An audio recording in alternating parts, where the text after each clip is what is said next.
Very few third-party NES games are as iconic as Castlevania, and that it appeared so early in the system's life is even more impressive. The first game in a series that now spans more than 30 years and 35 games, Castlevania tells the story of Simon Belmont, a vampire hunter, who travels to Count Dracula's castle to defeat him, although Dracula is only ever referred to as the Count in the first game's Western release.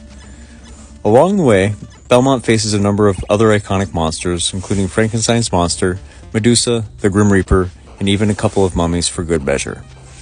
The game is an action platformer, and players are primarily armed with a whip, which can be upgraded for length and power. Simon can also collect special weapons, which can be activated by holding up while attacking. These include an axe, which flies in an upwards arc, a boomerang shaped like a cross, a stopwatch that freezes enemies, holy water, although Nintendo's anti-religion stance means it's instead called a firebomb, and a knife. What makes Castlevania so interesting, with the benefit of today's hindsight, is that it's one of the few games in the series that doesn't follow what would eventually become the Metroidvania template of a large map that can be freely explored and requires backtracking. Although there's a slight degree of free movement in terms of occasionally being able to go off track and collect some bonus items, for the most part, this initial offering is a linear experience, with 18 distinct stages and a number of boss fights appearing at set moments. This does make it feel slightly different to the Castlevania games most modern fans are used to, but it's to the game's credit that more than 3 decades later, it's still an immensely playable and enjoyable experience. Launching axes at the giant bat for the first boss battle is still as satisfying as ever, as is whipping your way through hordes of ghosts and successfully navigating your way through a tricky series of floating Medusa heads.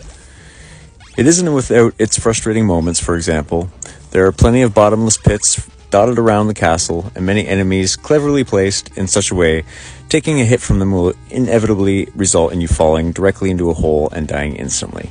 As with many games of its era though, Castlevania is an adventure that's supposed to be attempted over and over again until you master every screen, know where every hidden secret lies, and know the patterns to defeat every boss.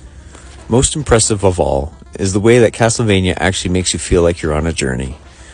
At a time when so many action-adventure games consisted of a series of similar stages, Castlevania's wide variety of backgrounds and its map screen showing your progress gave you the real sense that you were making your way through this enormous castle and its grounds.